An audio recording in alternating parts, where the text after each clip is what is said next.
বন্ধুরা, আজকে অনলাইন ক্লাসে আমাদের সাবজেক্ট হচ্ছে ব্যবসায় উদ্যোগ, চ্যাপ্টার 5, টপিক ইন্টেলেকচুয়াল প্রপার্টি, মেধা সম্পদ। আজকের বিষয় হচ্ছে মেধা সম্পদ, ইন্টেলেকচুয়াল প্রপার্টি।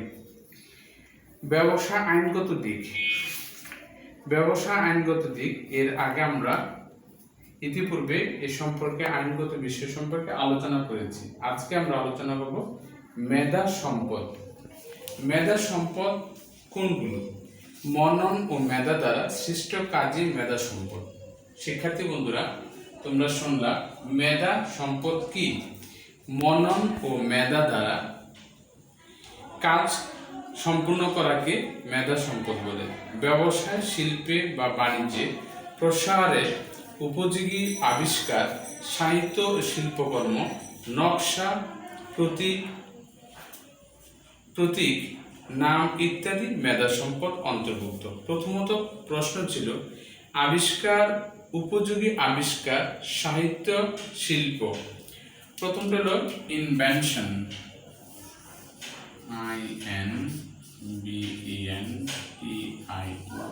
ইনভেনশন। প্রথমটা ছিল ইনভেনশন, দ্বিতীয়টা ছিল সাহিত্য, লিটারেচার,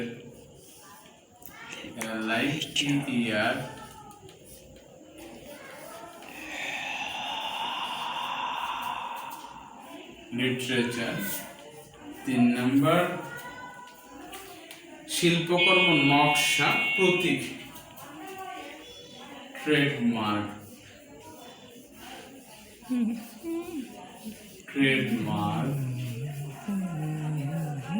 or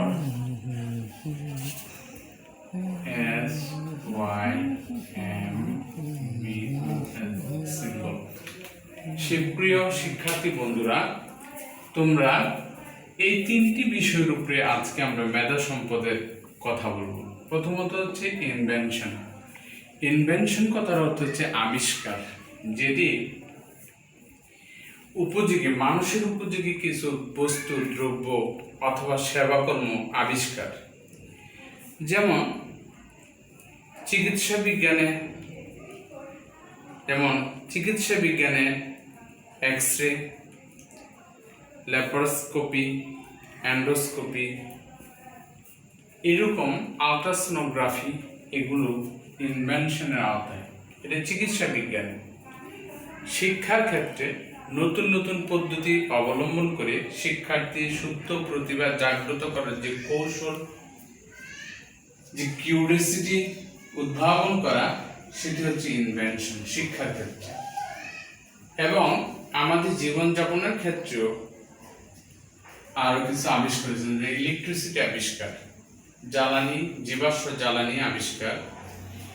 এই আবিষ্কারগুলো হচ্ছে মেধা সম্পদ, যেগুলো মানুষের মেধা মনন থেকে সৃষ্টি এবং টেকনিক অবলম্বন করে মানুষ এই সুবিধাগুলো ভোগ করে। 2 নম্বর হলো তারপরে লিটারেচার। লিটারেচার মানে হচ্ছে সাহিত্য। সাহিত্য হচ্ছে মানুষের মনন, মেধা, জীবন আচরণ পদ্ধতি, অর্থাৎ তার লাইফস্টাইলটা অনুসরণ করে, লাইফস্টাইলটার উপর ভিত্তি করে কিছু জীবন ভিত্তিক কর্ম সৃষ্টি করা হচ্ছে সাহিত্যকর্ম, যেটি আমাদের জীবনের উপরে একটা প্রভাব ফেলে। একটা সমাজের চিত্র মানুষের মধ্যে প্রভাব ফেলে, ফুটে তোলা হয়। সেই সাহিত্যকর্মগুলো আমাদের মেধা সত্ত্বের একটা অন্তর্ভুক্ত। যেমন আমাদের সাহিত্যকর্ম এবং আমাদের শিক্ষার বাহন ভাষা বাংলা, তার নতুনত্ব এবং বহিমাত্রিক চিন্তা ভাবনার বাহন হিসাবে আমরা লিটারেচার মাধ্যমে আমাদের ভাব প্রকাশ করি। সুতরাং এটি একটি মেধা সম্পদ। তারপরটা হচ্ছে ট্রেডমার্ক অথবা সিম্বল। ট্রেডমার্ক বা সিম্বল, বন্ধুরা তোমরা এই যে বাজারে বিভিন্ন ধরনের পণ্য দেখতে পাও, সেই পণ্যগুলোর মধ্যে বিভিন্ন ধরনের সিম্বল মানে হচ্ছে প্রতীক, ট্রেডমার্ক একই জিনিস। তাহলে বিভিন্ন ধরনের প্রতীক দেখতে পাবো, যেমন ডিউটিন। আমরা যদি বাজারে ডিউটিন দেখি তাহলে সেখানে গরু মার্কেট ডিউটিন, মোরগ মার্কেট ডিউটিন, তারপর বিভিন্ন ধরনের মার্কা দেখা যায়। এই মার্কাগুলো দিয়ে বাজারে বিভিন্ন একই পণ্য, একই গুণাগুণ সম্পূর্ণ পণ্য বিভিন্ন মার্কায় বিভিন্ন মোড়কে জনগণের মাধ্যমে উপস্থাপন করা হয়। এগুলো মেধা সম্পদের একটা অন্তর্ভুক্ত। সুতরাং আমরা যদি বইয়ের দৃষ্টিভঙ্গিতে কথাগুলো একটু আলোচনা করি তাহলে এরকম আসায় শিল্প বা ব্যবসায় উদ্যোক্তার মেধা সম্পদ বলতে ওই সব মূল্যবান সম্পদকে বোঝায় যা সে দীর্ঘদিন প্রচেষ্টা চালিয়ে উদ্ভাবন করেছে। সব উদ্ভাবন ও সৃজনশীল কর্মকাণ্ডের মূলে রয়েছে মেধা সম্পদ। মেধা সম্পদকে কাজে লাগিয়ে মানুষ জয় করেছে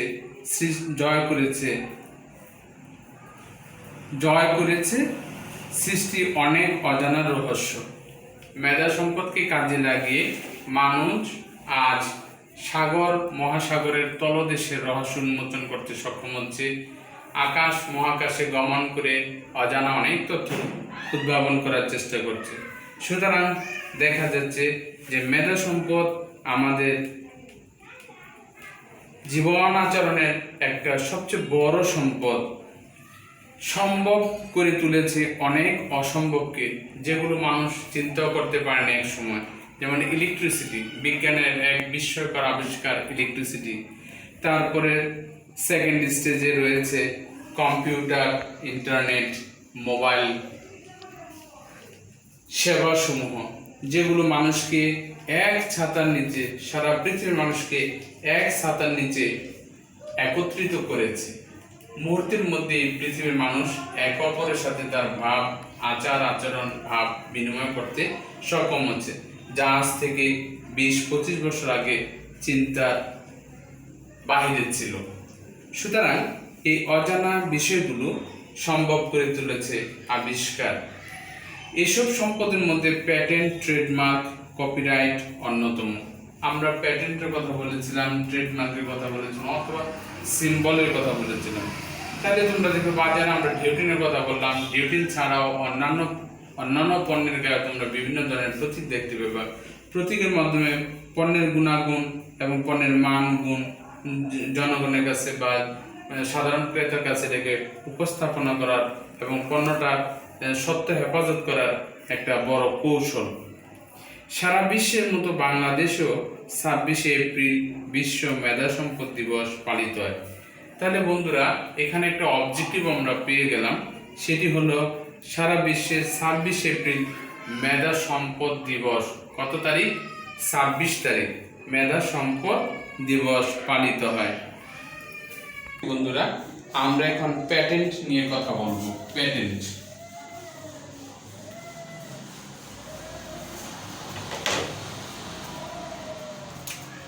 প্যাটেন্ট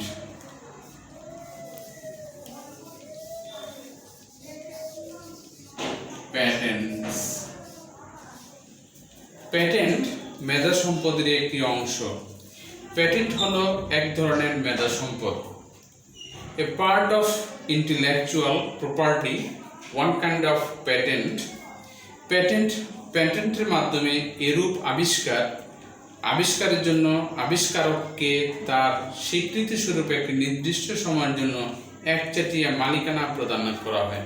অর্থাৎ পৃথিবীতে যে ডিনামাইট থেকে শুরু করে বিভিন্ন ধরনের আবিষ্কার হয়েছে, এই আবিষ্কারের একচেটিয়া ব্যবসার জন্য তাকে এক নির্দিষ্ট সময়ের জন্য প্যাটেন্ট দেওয়া হয়, যেটি আমাদের এই টেক্সটে স্বীকৃতি স্বরূপ একটি নির্দিষ্ট সময়ের জন্য একচেটিয়া মালিকানা প্রদান করা হয়। এক্ষেত্রে পণ্য বা সেবার উদ্ভাবক বা আবিষ্কারক ও সরকারের মধ্যে চুক্তি হয়। যিনি আবিষ্কার করেছেন এবং ওই দেশের সরকারের সাথে তার একটা নির্দিষ্ট সময়ের জন্য চুক্তিবদ্ধ হয়। আবিষ্কারককে প্যাটেন্টটি প্রদানের অর্থ হলো এই নির্দিষ্ট সময়ে অন্য কেউ এটি তৈরি, ব্যবহার বা বিক্রয় করতে পারবে না। তার মানে একচেটিয়া ব্যবসার জন্য বা একচেটিয়া সেবা প্রদানের জন্য তাকে দেওয়ার অর্থ হলো যে সে যেন নিজেই এটি নির্দিষ্ট সময়ের জন্য এটি বিপণন অথবা ডিস্ট্রিবিউশন করতে পারেন জনগণের মাঝে, এবং এটি অন্য কেউ ব্যবহার করতে, তৈরি করতে বা বিপণন করতে পারবেন না। অনেক সময় অনেক অসাধু ব্যবসায়ী বা প্রতিযোগী বিবিধি লঙ্ঘন করে নকল পণ্য বাজারে বিক্রি করে উদ্ভাবনকারীকে আর্থিকভাবে ক্ষতিগ্রস্ত করেন। এরকম পণ্য হরহামেশা আমাদের দেশে দেখা যায় বা সারা পৃথিবীতে এটি লক্ষ্য করা যায় যে অসাধু কিছু লোক বা ব্যবসায়ী বা গোষ্ঠী এটির মূল চিন্তা চেতনা সেবার দৃষ্টিভঙ্গি থেকে ব্যত্যয় ঘটানোর জন্য সে এই পণ্যটি বাজারে বিকৃত করে এটি বিপণন করে। ফলশ্রুতিতে জনগণ তথা সাধারণ ক্রেতা ভোগান্তিতে পড়ে এবং তারা অসহায়ত্ব ভোগ করে, যেটি ব্যবহার করে বা যেটি গ্রহণ করে ক্রেতা সাধারণ বেশিরভাগই উপকারের চেয়ে অপকারের দিক ধাবিত হন। সেই জন্য সেই বিষয়টাকে প্রতিরোধ করার জন্য এটি অনেক সময় করা হয়। প্যাটেন্ট করার প্রধান উদ্দেশ্য হল শিল্পোদ্যোক্তার শ্রমলব্ধ উদ্ভাবন নকল বা অন্য কোনো উপায় তৈরি বা বিক্রি করে যাতে আর্থিক সুবিধা অর্জন না করতে পারে তার ব্যবস্থা করা। তার মানে এই কথার অর্থ হলো যে সমস্ত শিল্পপতিরা এই বিষয়টি দেখভাল করেন তারা যাতে আর্থিকভাবে ক্ষতিগ্রস্ত না হন, যে ভোক্তা সাধারণ যাতে প্রতারিত না হন, অর্থের যাতে তছরূপ অপচয় না ঘটে, সেই জন্য দেশের উৎপাদনের যে মান গুণ রক্ষা করার উদ্দেশ্যে এই কাজটি করা হয়। বস্তুত এই বিষয়ে শিল্পোদ্যোক্তাদের সচেতনতার অভাব বা অবহেলার কারণে অনেক সময় প্রতারিত হয়েছে। বাংলাদেশে 1911 সালে প্যাটেন্ট টু ডিজাইন আইন চালু হয়েছে। তাহলে আমরা আরেকটি অবজেক্টিভ পেলাম, প্যাটেন্ট টু ডিজাইন আইন। প্যাটেন্ট টু ডিজাইন আইন, ডিজাইন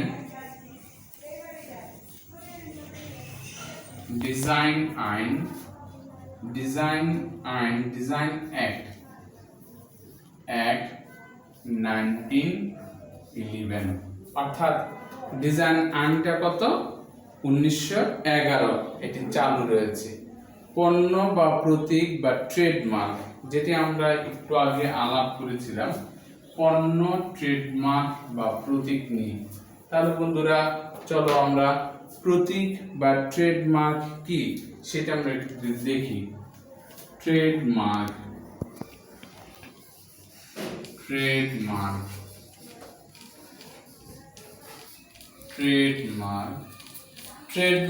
কি? ব্যবসার ক্ষেত্রে কোনো পণ্যকে অন্যের অনুরূপ বা অভিন্ন পণ্য হতে স্বতন্ত্র করার লক্ষ্যে ব্যবহৃত প্রতীককে ট্রেডমার্ক বলা হয়। ঠিক একই উদ্দেশ্যে সেবার ক্ষেত্রে ব্যবহৃত প্রতীককে সার্ভিস মার্ক বলে।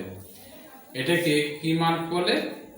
অল্টারনেটিভ একটি বলা হয় সার্ভিস মার্ক। স্বাতন্ত্র্যই মার্ক বা প্রতীকের মূল বিষয়, অর্থাৎ স্বাতন্ত্র্যতা। একটা পণ্য থেকে একই পণ্য কোয়ালিটি গুণাগুণের দিকটা স্বাতন্ত্র্য সার্বজনীন করার জন্য আমরা ট্রেডমার্ক ব্যবহার করি। ডিজাইন বিষয়, ডিভাইস, ব্র্যান্ড, শিরোনাম, হেডিং, লেবেল, টিকেট, নাম, স্বাক্ষর, শব্দ, অক্ষর, প্রতীক, সংখ্যাযুক্ত উপাদান, রঙের সমন্বয়, এগুলোর যে কোনো রূপ সমন্বয় প্রতীকের অন্তর্ভুক্ত হবে। অর্থাৎ আমি যে কথাগুলো তোমাদের একটু আগে বললাম, যে ডিভাইস, ব্র্যান্ড, শিরোনাম, লেবেল, টিকেট, নাম, স্বাক্ষর, শব্দ, প্রতীক, সংখ্যাযুক্ত উপাদান, রঙের সমন্বয়, অর্থাৎ কালার রং বেরং করে এগুলোর সমন্বয় সাধন ঘটিয়ে যে কোনো রূপ সমন্বয় প্রতীকের অন্তর্ভুক্ত করা হবে। মোড়ক প্রতীকের মধ্যে অন্তর্ভুক্ত নয়। তার মানে প্যাটেন্ট তোমরা, ট্রেডমার্ক শুনলা, এখন আমরা মোড়ক সম্পর্কে একটু কথা বলবো। মোড়ক, প্যাকেজ, মোড়কের ইংরেজি হলো প্যাকেজ।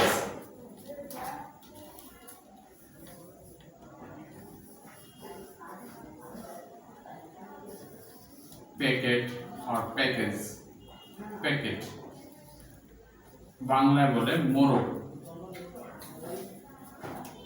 সুপ্রিয় শিক্ষার্থী বন্ধুরা, তোমরা যে সমস্ত পণ্য প্রতিদিন ব্যবহার করো, ভোগ বা ব্যবহার করো, প্রত্যেকটি পণ্যের বিভিন্ন ধরনের মোড়কে বা প্যাকেটে আবৃত থাকে। যেমন আমরা যদি সাবানের কথা বলি, সেটি